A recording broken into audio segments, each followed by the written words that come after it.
show you will be for lateral flexion fixations of C1.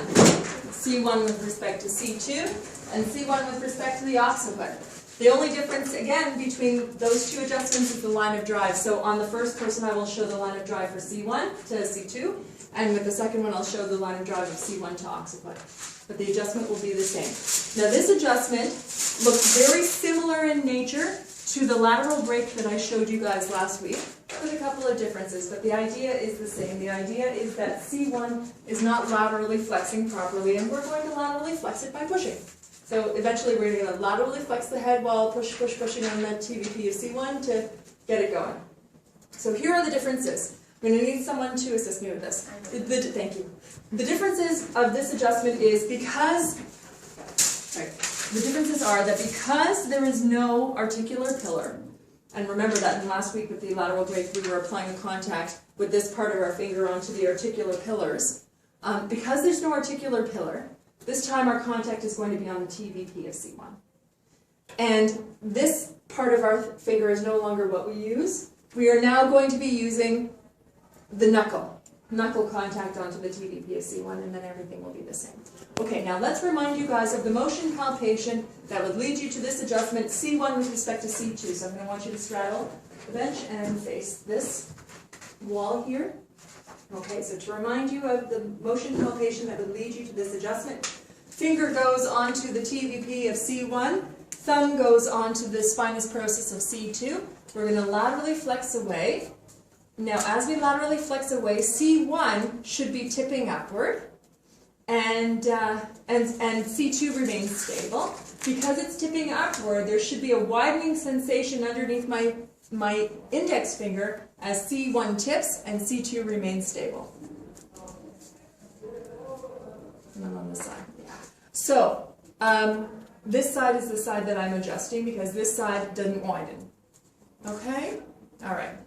Come lie down on your back. Okay, so what I'm going to do is I'm going to show you how to set up for it on this side, and then I'm going to adjust on this side. Okay, so like I said, this time it is a knuckle contact of my index finger is going to go onto the TVP of C1, just underneath the earlobe. Dr. Dunk tomorrow is going to show you a whole bunch of fancy ways to maneuver the hand so that you can get this knuckle onto the TVP of C1, but frankly, however you get there, just get there. Whatever maneuver you want to do, at the end of the day, this knuckle is going right in there. So you can slide on like this. You can slide on by ulnarly deviating your wrist, slide right on. Okay? The other possibility that you can do is if that's not an issue, or if that's too much of an issue for you, you can rotate the head, slide on, rotate back.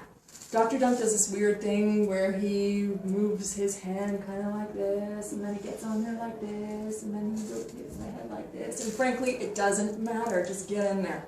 Okay? So slide in there, and you're picking up the baby. So now I'm going to set up on this side now. Okay, so you're standing at the headpiece, ipsilateral to the lesion, you're getting into a squat. This is C1 to C2, lateral flexion fixation. What's the line of drive for C1 to C2? It's superior oblique. All right. So knuckle contact going onto the TVP of C1. Pick up the baby. Now, here we have flexion with a little bit of rotation away, and we're going to have lots and lots of lateral flexion as I start pushing with my knuckle onto the TVP of C1 to try to slide that TVP into lateral flexion that way. I step around to the side because I need superior oblique, and I'm going to start to draw the head over. I'm not applying any pressure right now. To draw the head over as I start to apply pressure. When I feel like I can no longer move that TVP, it's going to be a quick superior oblique.